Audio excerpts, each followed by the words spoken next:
At the end of the 19th century, the Danish King, Christian IX, and his queen, Louise, succeeded in marrying their 6 children into the leading European royal families. And Christian IX thus became known as the father-in-law of Europe. Today, his family is found all over Europe. And quite exceptionally, these royal descendants have chosen to come together and talk about their family's incredible story, which they know from letters and diaries, and from the stories that have been passed down to them through the generations. In addition, the family has also made private photos and films available, many of which have never been seen in public before. This episode is about Christian IX's 2 youngest children, Thyra and Valdemar. The relaxed Valdemar turned down numerous offers to be king. He married a tattooed French princess, with whom he had many disobedient children. She taught me how to roll small balls out of the bread and to shoot them off into other people's champagne glasses.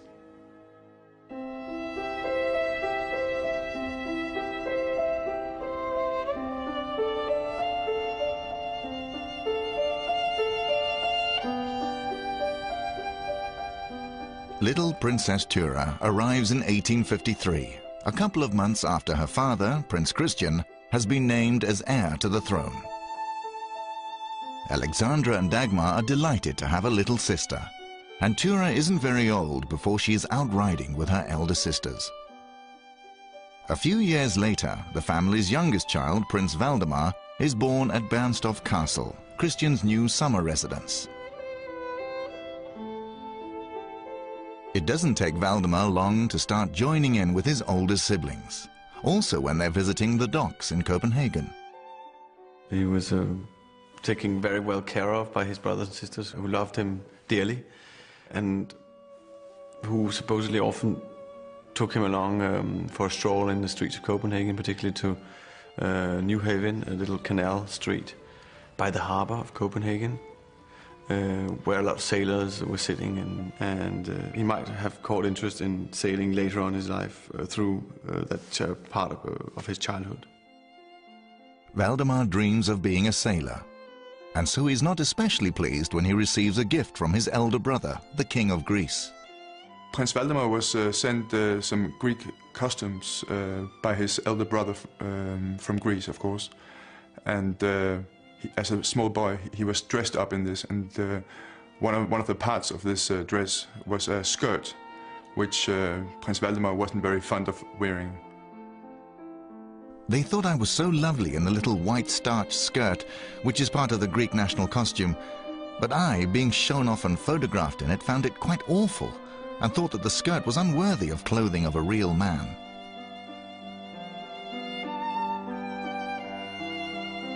Valdemar and Thyra are educated at home. Like her sisters, Thyra has inherited Queen Louise's artistic talents, and she can often be found in the Queen's studio, where she loves spending time with her paints and brushes.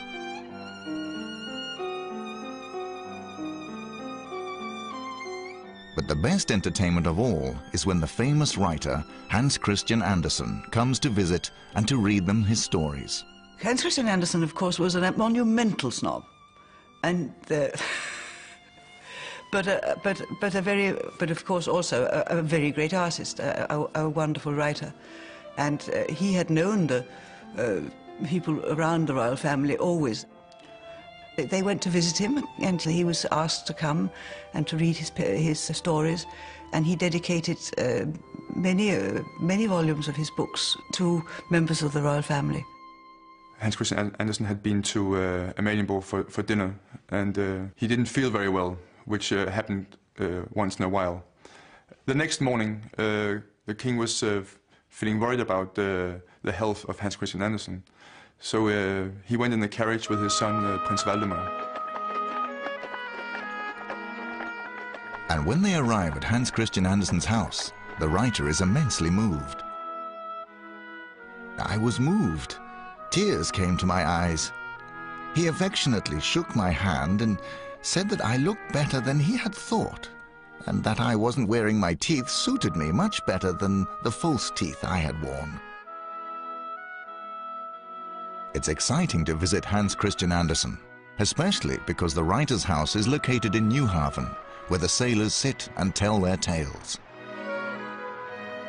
Yet Valdemar still has to wait a year or two before he can begin his maritime education.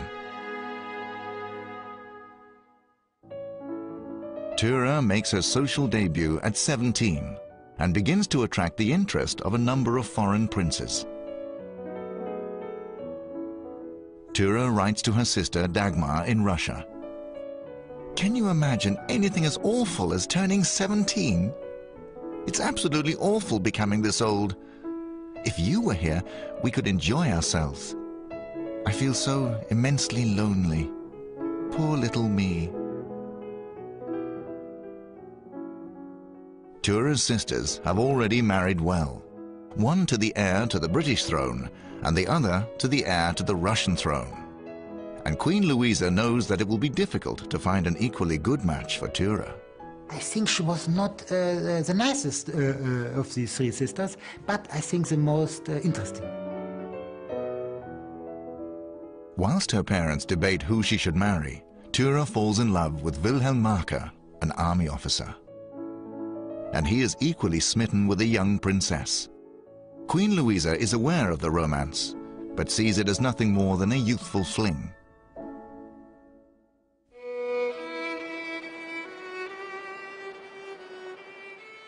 After a long journey, Thyra stays in Greece.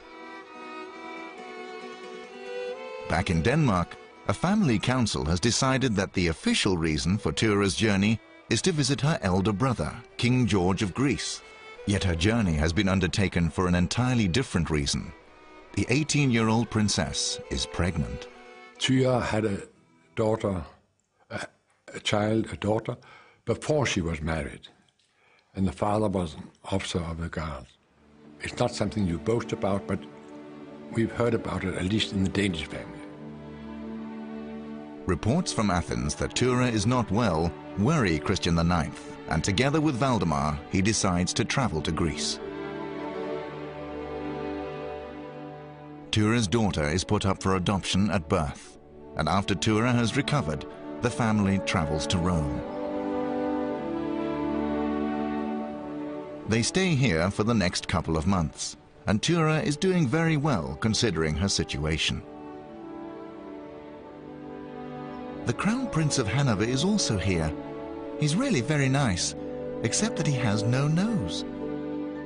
Back in Denmark, Wilhelm Marker is distraught at having placed his princess in such an untenable situation, and he decides to take his own life. In Rome, Thyra breaks down when she finds out that her beloved is dead. At the same time, she is also diagnosed as having typhoid. Queen Louisa is extremely concerned.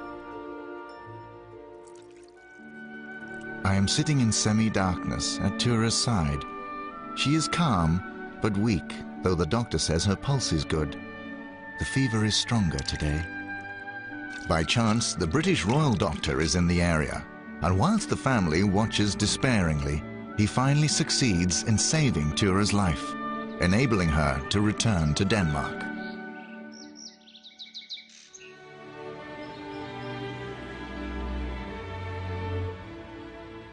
Home safe, a highly respected suitor announces his intentions. It's the Dutch king and widower Wilhelm III, but he is 36 years older than Thyra and has to accept being turned down. Ernst August, ex-Crown Prince of Hanover, whom Thyra had met in Rome, is also showing an interest in the young princess, and he is Queen Louisa's favorite. Even though his father, George V, had been forced from the throne, Louisa is certain that Ernst August will one day be King of Hanover. Ernst August's blind father had to give up the throne when he found himself on the losing side in the war against Bismarck's great Prussian kingdom. I'm sure that it was also because King George V was blind. He couldn't really, in words, he couldn't really see the problems.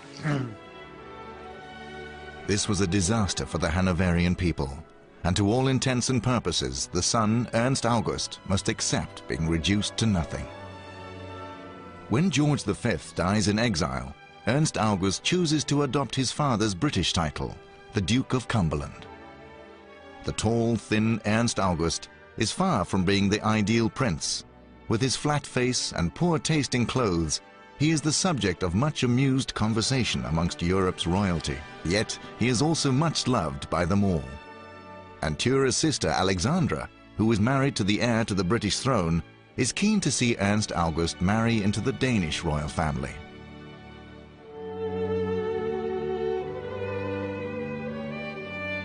During a family visit to Germany in 1878, Queen Louisa announces that she has to attend a consultation with an optician. But in reality, she is to observe a meeting which she and Alexandra have arranged for Thyra. Thyra is very excited. She is to have a secret meeting with Ernst August. Mama whispered to the whole family that she had an appointment with an eye doctor in Frankfurt, and accompanied by unbelievably many apologies, the three of us calmly left. The meeting takes place at an aunt's house, and from her position behind the door in an adjacent room, it's possible for Alexandra to follow the development of the first signs of love between them. She gave him her hand, which he immediately kissed, and then she said how very much she enjoyed seeing him again. I could only see around the corner with one eye as they once again pressed each other's hands, and he lay one kiss after the other upon them.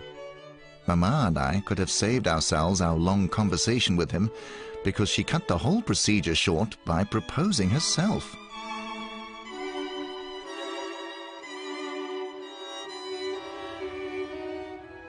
Britain's Queen Victoria has earlier attempted to marry off one of her sons to Thyra, but was turned down. And now Queen Victoria exclaims that Thyra's engagement is completely without foundation. She believes that Ernst August is a prince without a kingdom, without a fortune, and without a future. She has very little positive to say about Thyra either. Her eyes are beautiful, but I have never seen such an awful mouth without a chin, and such a thick, flat nose. Her figure is bony, and she moves very clumsily. Thyra marries Ernst August at Christmas. The wedding is held in Copenhagen.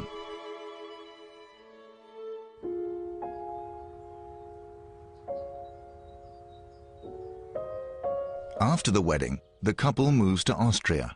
They lived in Gmunden, which is a small village in Austria, and first they were living in a small house. And as the family grew and they had a lot of children, they built a house called Schloss Cumberland. The children grow up in a warm home, as Thyra and Ernst August prefer the quiet of family life in Gmunden to participating in European royal occasions. Ernst August prefers to be at home, where he can pursue his great passion. He was a great shooter and a hunting enthusiast, and did particularly hunting in Austria for the chamois, or the gems, in the highlands. And she sort of insisted to stay with him, by his side, literally.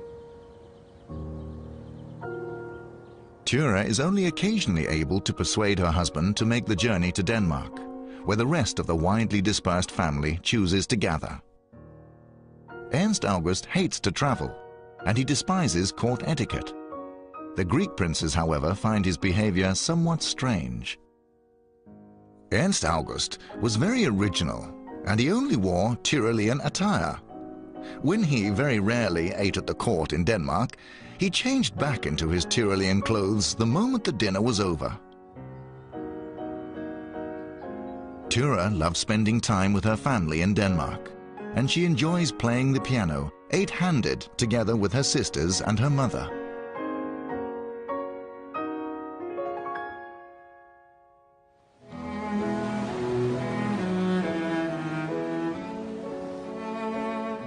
In Denmark, Thyra's younger brother, Valdemar, is well underway with his naval training. Prince Valdemar was brought up as a naval officer and therefore was quite a lot at sea.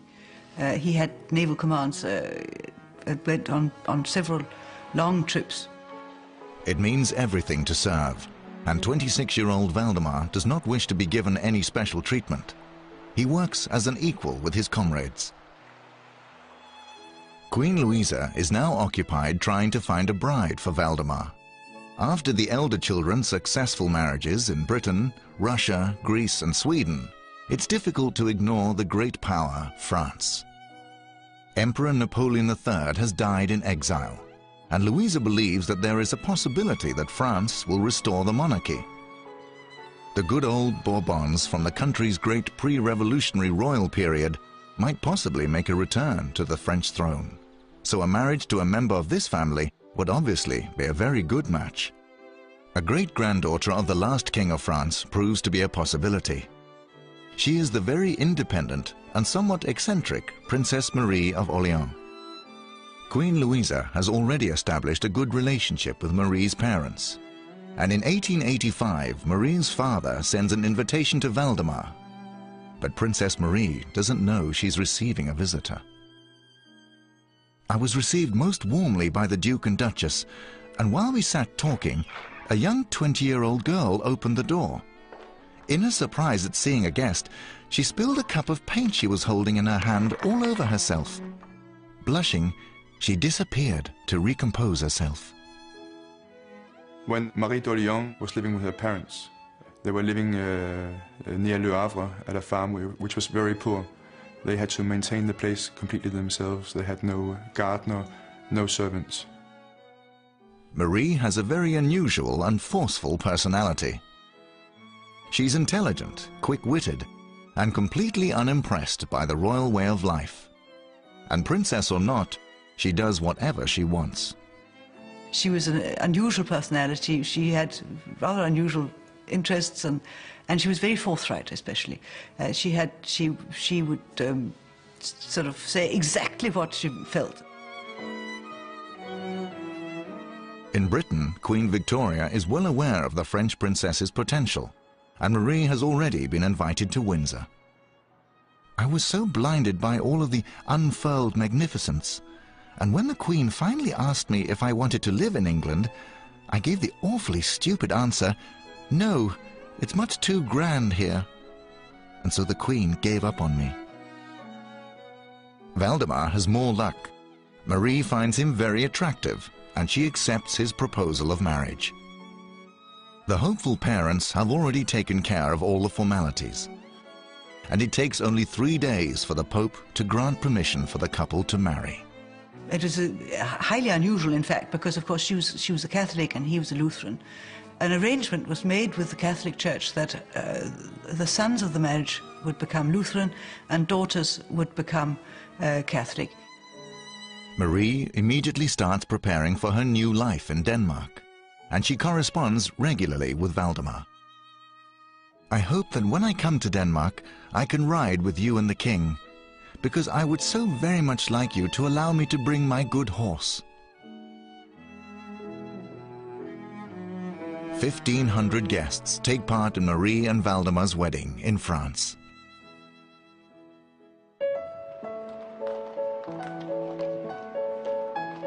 Marie and Valdemar arrive in Copenhagen as newlyweds. At their new residence, the Yellow Palace, an official who holds a welcome speech in their honor greets the couple. Just as he was sort of standing and reading aloud his speech and being very formal, a bouquet of flowers was thrown by the crowd to the princess, the coming princess. But the sort of mishap had it that it went right through the carriage window. Instead of stopping in the hands of the princess, went straight through the other window and landed in the face of this dignitary.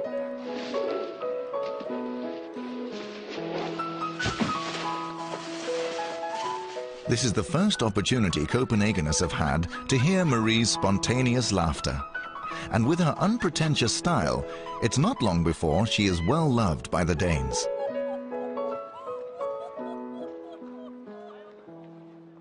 A A year after the wedding, Valdemar announces to Marie that he has been given the opportunity to take over the Bulgarian throne. Valdemar's brother-in-law, Russia's Tsar Alexander III, has had enough of the sovereign prince of Bulgaria, who is taking more and more liberties. Yet Valdemar turns the offer down. His wife, Princess Marie, there was no way you would drag her down to Bulgaria. Prince Valdemar has no great desire to be king of Bulgaria either.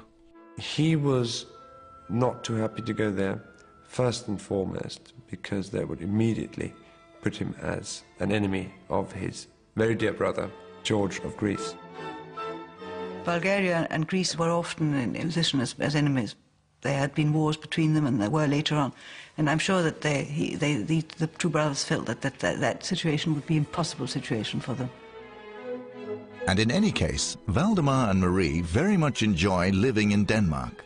Marie is keen to learn Danish and listens intently to Valdemar and his friends. As some of these friends were from the Navy and it was quite a dirty language, very rough, she of course learned that. And once in a while when she was out with people, she said something in Danish and people were shocked of her tongue. When other members of the family are visiting from abroad, Marie teaches her nephews, the heirs to the Greek, Russian and British thrones, how to play a decent game of cards. And she has her own very individual way of dealing with royal etiquette when it comes to playing the piano. Once, when I was asked to play, I did it in such a way that I put the musical part of the family to shame. I was never asked to repeat the experiment.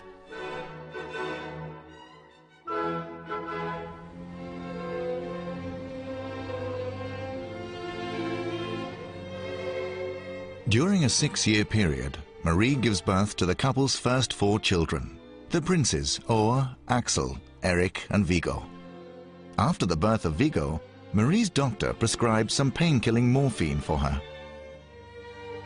Marie subsequently finds it difficult to control her consumption of the drug, and only the family is aware of the real reason for her lengthy period of rehabilitation in the summer of 1894. In Russia, Valdemar's sister-in-law, Dagmar, is worried about Marie's condition. Just as long as she hasn't started drinking again, which she fortunately otherwise had stopped doing. Poor Valdemar, I feel so terribly sorry for. He must be desperate in every way. But with God's assistance, it is only temporary, and I hope she will recover completely and never again touch the gruesome morphine which ruins your health. After an absence of 3 weeks, Marie is clearly well on the way to recovery when she returns to Copenhagen. The following year, Marie gives birth to the couple's last child, little Princess Margrethe. Their nickname was the naughty children from the Yellow Palace. That was because they were not always very well behaved. And Marie has more than enough to do trying to keep control of her lively sons when they take their annual family portrait. One day, the naughty ones are invited to tea with their distinguished aunts, the Queen of England and the Empress of Russia, who have a summer residence north of Copenhagen. They leave by train, dressed in newly washed and pressed white sailor outfits. And they crawled over the carriages until they came to the tender, and then they bombarded the stoker with coal, and he didn't approve of it, so he bombarded them with coal. The naughty ones are not easy to control at home either. They are looking forward to winter, when the winter double glazing is put up in the Yellow Palace. They ask one of the servants to open a top window. As soon as he is up there, they close the second window, so he's in between them and cannot get out. And he was actually there for quite some time. The marriage does not change Valdemar's lifestyle, and he continues his naval career. His cruises take him to the West Indies, Constantinople, India, China and Japan, where he successfully represents Denmark. When he is finally home with Marie, the house is always full of visitors, and the guest book reveals a somewhat non-traditional royal existence. they saw actors, painters, and generally people from the artistic world. They must have had a very entertaining life in that sense, because they really knew everybody who was on stage during those years, literally on stage, but also whoever was hip. And it's always exciting spending time in Princess Marie's company. She also has an extraordinary artistic talent. She was a very good artist, very good artist. She painted especially watercolors, and especially fruits, flowers. And she's made some marvelous paintings of mushrooms, marvelous mushrooms, really beautifully done. Her artistic talents are not limited to painting alone. Mostly she designed for the Royal Porcelain Factory a series of exotic animals, such as a hippopotamus, is probably the best known artifact from her. As the wife of a sailor prince, Marie has an anchor tattooed on her left arm.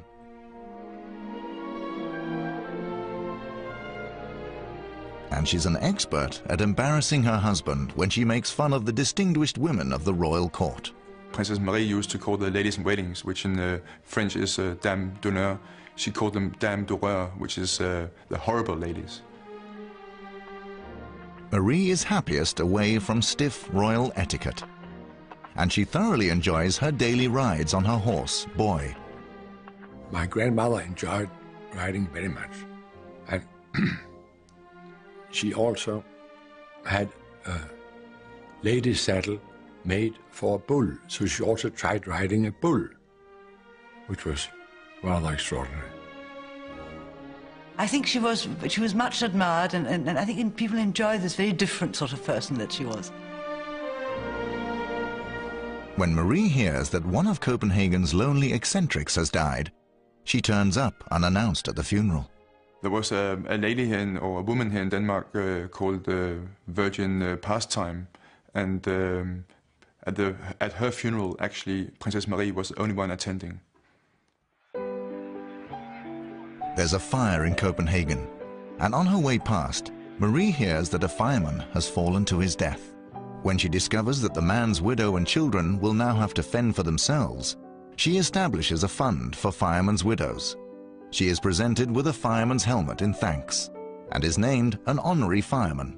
And every time that she would listen at the bell of a fire, even if it was during an official function, she would leave the table, take off her tiara, put her casque of a fireman, and rush to the place of the fire to try to help, delighted. The Danes are beginning to get used to their fearless French princess, who more than lives up to her own publicly known motto, "Let them grumble, I don't care." She was totally eccentric. She did whatever she wanted. She was very happy in Denmark, and also under that eccentricity of an artistic princess, I think she was deeply interested in politics like all the members of the Orléans family. Amongst others, Marie provides her nephew, Tsar Nicholas II, with a lot of unsolicited advice, and he learns to get straight to the point when replying. "I have done what you asked of me, and can now give you a completely clear answer. It is a categorical no, and the case can now be closed." However, it's considered quite natural that the Russian Tsar interferes in European politics. In 1905, when Norway needs a king, Nicholas II and Kaiser Wilhelm in Germany agree that Valdemar would be a fine choice.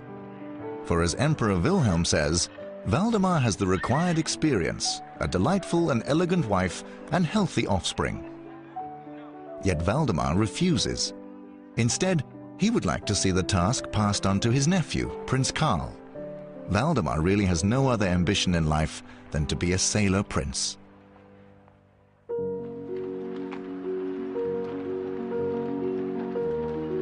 Many new forms of transport make their appearance during this time, and in Copenhagen, horse-drawn carriages now have to share the streets with electric trams.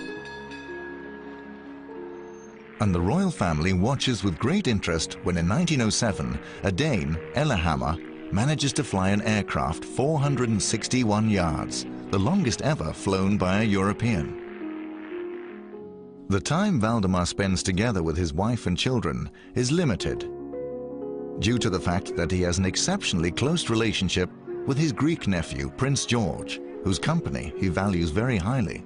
George, or known as Goggy or Uncle Goggy in the family, was very, very close to Prince Valdemar, and they went everywhere together. They were very firm friends.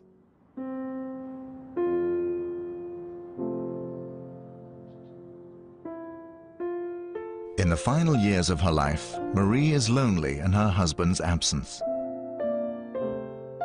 When Valdemar leaves once again for Asia, this time with his 3 eldest sons, none of them know that they have seen Marie for the last time. Marie is ill, and when Dagmar visits her sister-in-law, Marie appears to be very confused. From the first moment, she didn't recognize me. She sat on the bed in a shift and bare feet and insisted on dressing to go hunting. The illness has affected her mind completely. Marie has acute pneumonia, and her doctors are powerless to help. A week after Dagmar's visit, Marie drifts into unconsciousness and dies. In the evening that my grandmother died, Marie, Uncle Goggy saw a butterfly flying over the ship, and he knew she died. It is impossible to preserve Marie's body due to the temperature in the Yellow Palace, and only her closest relatives manage to say farewell before she is placed in a zinc coffin, which is then welded shut. Upon Valdemar's return, Marie's sealed coffin lies in Holman's church, awaiting its final journey. And Valdemar must now begin to get used to the idea of being a widower for the next 30 years. I just remember that my grandfather, Prince Valdemar, always kept her apartments like she just was still there, like she'd gone on a journey and just came back. And we weren't allowed as children to go there, not to move anything.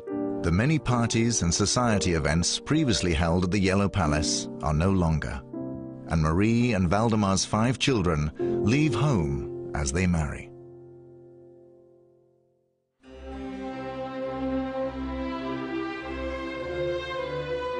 The eldest of Valdemar and Marie's sons, Ower, has inherited his mother's Gallic temperament. And without consulting his father, he marries an Italian duchess in Rome in 1914. Valdemar immediately demands a meeting with his son. The first thing he did was to slap Prince Ower's face, but then he turned around to his future daughter-in-law and congratulated her. The marriage does not work out, and Ower loses his fortune when Denmark's largest bank collapses in 1922. He yearns to get away and joins the Foreign Legion, in which he serves until dying of pneumonia 18 years later.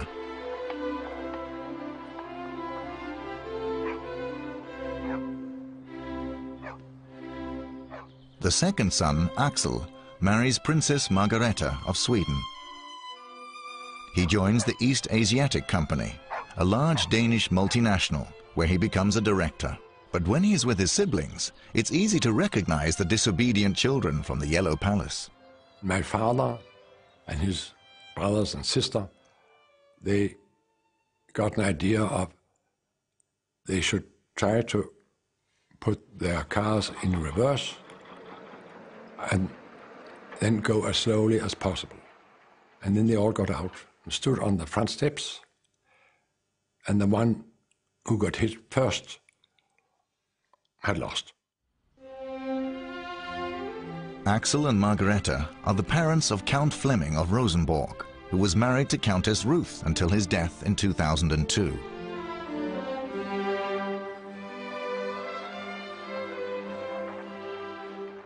Viggo has a very close relationship with his brother Axel, who he often holidays with in Sweden.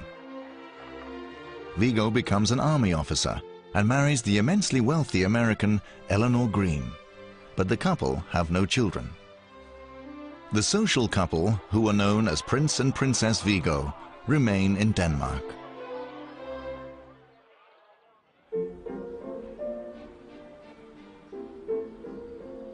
Erik chooses to become a farmer and his training takes place partly in Canada. While he was there, he met Louise Booth, my grandmother, who was a daughter of a timber king in Canada.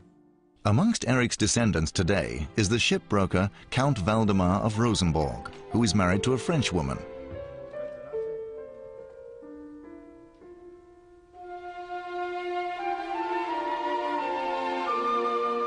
The daughter, Margrethe, marries the French prince René Bourbon-Parme and settles in Paris. During the Second World War, they escape with their children to the USA, where Margrethe finds employment in an exclusive hat shop. One day, the Norwegian crown princess Märtha comes into the shop looking for a new hat. While she's trying on a new hat, she places her own hat on a nearby chair. Another lady came in and put it on, you know, looked at it like that and all that. So Mommy said, "Oh, doesn't it suit you?" So then the lady said, "It's very nice. Can I buy it?" So Mommy, of course, said, "Of course," you know, and said the price of it and all that. And on Märtha was on the other side, trying hats on the other side. Then when she had to leave, she said to Mommy, "But where's my hat? I had a hat when I came. There's something going on here," because they were cousins. So Mommy said, "I'm awfully sorry, I made a good deal with your hat." Jean and Märtha didn't get a hat but laughed. Margrethe remains the family's always entertaining favorite aunt. We used to laugh a lot at her and the way she spoke and the way she told stories. And I think as small children we looked up to her because she had a sort of quite a naughty twinkle in her eye. Even in old age, Margrethe loves nothing more than disrupting the great royal occasions of the day. I remember at a rather grand dinner at Fransborg, I sat next to her and she taught me how to roll small balls out of the bread and to shoot them off into other people's champagne glasses. And I remember when she did her, I wouldn't say coup de grace, but her bullseye shot. She hit my father's champagne glass just by the time he was taking it, so that, and he knew exactly where to turn to. That was what shocked me most. It wasn't to me, it was to her. Since 1948, Margrethe's only daughter, Anne, has been married to another of Christian IX's descendants, Michael, the former king of Romania.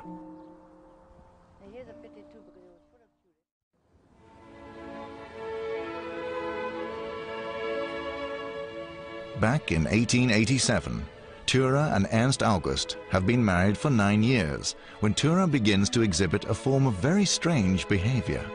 She runs around the house at night in a state of confusion because she thinks that she can hear a child crying. Thyra is admitted to a clinic, yet her sister Dagmar does not agree with the Austrian methods of treatment. What will she think when she asks where she is and they tell her she is traveling, and when she doesn't see any of the usual faces around her? It is much too awful to think of her in such agony. It is established that Thyra is pregnant, and she will not return home until 6 months later.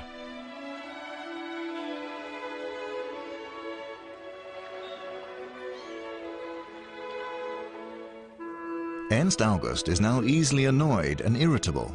He also suffers from the occasional anxiety attack, and Thyra has to sit and calm him for hours on end. The Duke of Cumberland had a skin illness, and he couldn't use new clothes. They must have been used at least a year in advance by a servant. Dagmar comes to hear of Ernst August's problems. Thyra said that he cried every morning like a baby and complained that he felt his clothes made him feel uncomfortable. Ernst August's health improves for periods, and he even chooses to travel with Thyra to Denmark. Here, surrounded by her family, Dagmar cannot resist teasing Ernst August. Ernst is well again and went hunting today in such a shabby and dirty suit that I gave him 25 euro because I assumed he was a beggar.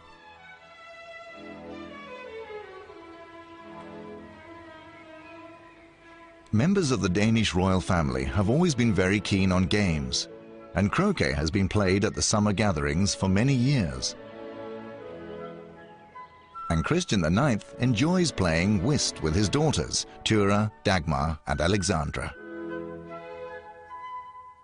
During her visit this time, Thyra presents her father with a somewhat unusual gift, an electric cigar lighter. It is given pride of place on his desk at home in Amalienborg.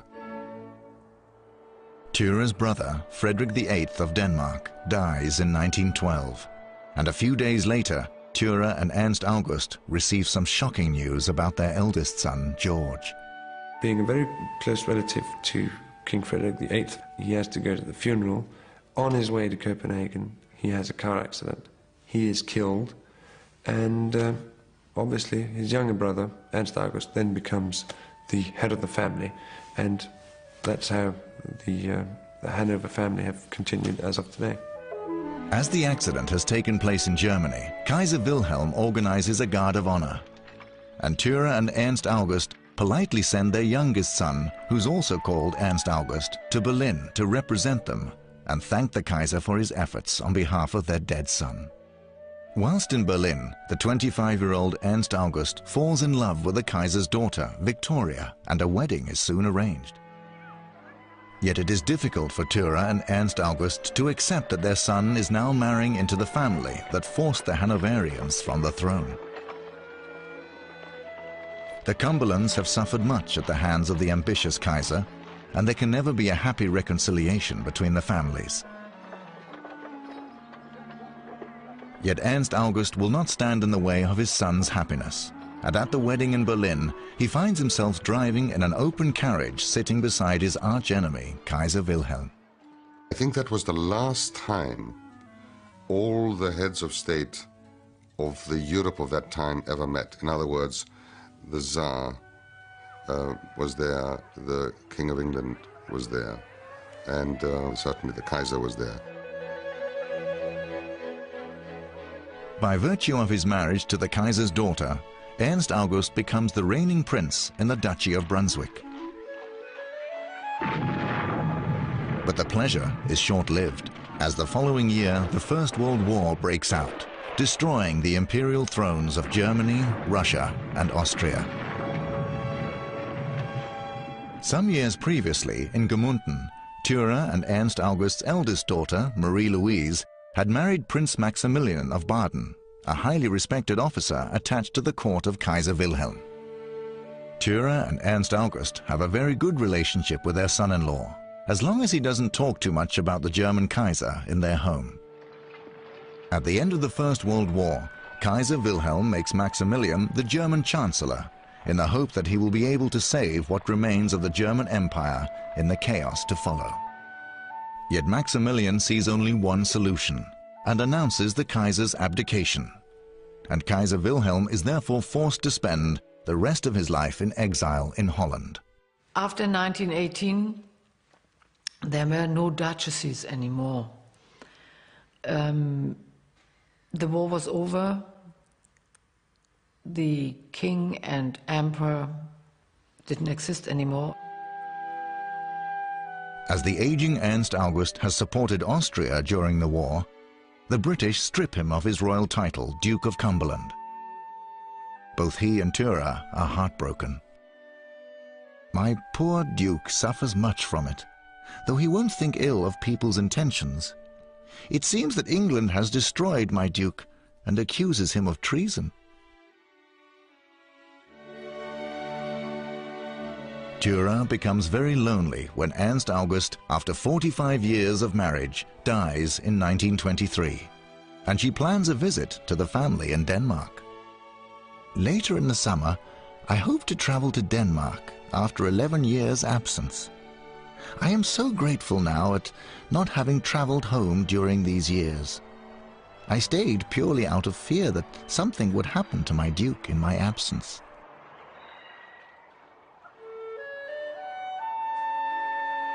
In Gmunden, Thyra moves out of Schloss Cumberland and into a smaller residence close by. And Thyra's new residence becomes a place for her children and grandchildren to meet. Here come Thyra's 3 daughters, who visit as often as they possibly can. And much to Thyra's pleasure, they stay for days at a time together with their own families. Thyra has become a white-haired, slightly deaf old lady. When she writes to her nephew, George V in Britain, "Now I am growing very old, dear Georgie. I am glad to be able to thank you for all of your sweet letters. Please give my love to dear May. It's all so long, long ago." The year before her death, Thyra visits Denmark for the last time. And in 1933, Thyra passes away peacefully in her home in Gmunden.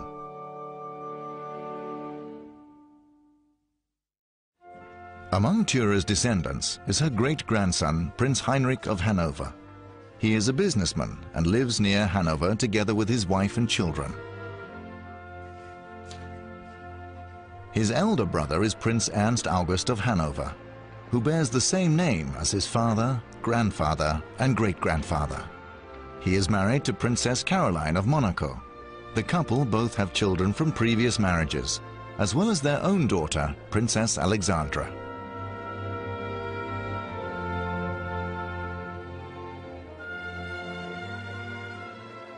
Thyra and Ernst August's other descendants today include Constantine II of Greece, Queen Sophia of Spain, Duchess Donata of Mecklenburg-Solotkov, who lives together with her family near Kiel, as well as Princess Elisabeth Isenburg und Büdingen, who today runs Glücksborg Castle, the castle where nearly 200 years ago the father-in-law of Europe lived as a boy.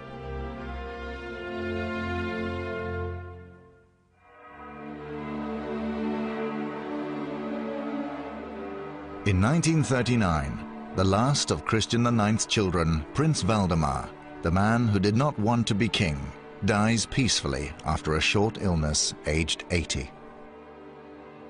Valdemar became known in his older days as the uncle of all kings. All his nephews were Tsars or kings in Russia, Denmark, England, Greece, Norway.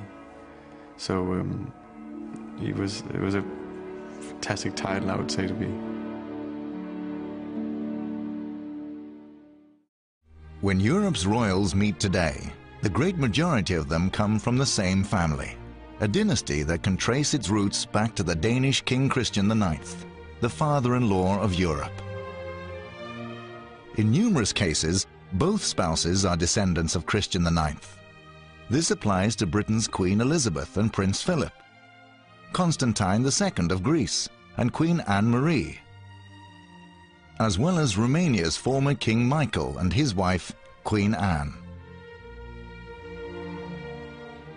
Christian IX had 6 children, and despite the fact that they ended up living a long way from each other, the 6 siblings maintained their very close relationship throughout their lives.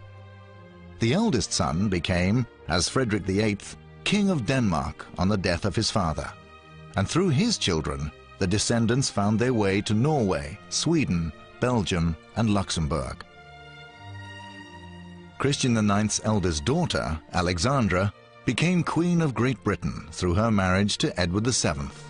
Today, her descendants can be found in Britain and Norway. The second daughter, Dagmar, was the last great Tsarina. Yet the revolution and the murder of her son, Nicholas II, put an end to the Tsars in Russia. 2 daughters who escaped from Russia have descendants in the USA, Canada, and Europe. Christian IX's second son became King George I of Greece when only 17 years old. Today, Greece, Italy, Yugoslavia, and Romania are without a crowned head of state, but not without a royal family. And all have descendants of George I. In addition, 2 of his descendants married the Spanish and British monarchs. The youngest daughter, Princess Thyra, never became Queen of Hanover as her mother had hoped. Yet through her, the descendants of the father-in-law of Europe have ended up in Germany, Austria, and most recently, the Principality of Monaco. The youngest son, Prince Valdemar, turned down the opportunity to sit on 2 thrones, and today his descendants are principally to be found in Denmark, France, and Switzerland. The story of the father-in-law of Europe begins when the poor Prince Christian of Glücksborg Castle becomes King of Denmark. And when the matchmaking games were over, his descendants came to mark a key period of Europe's history.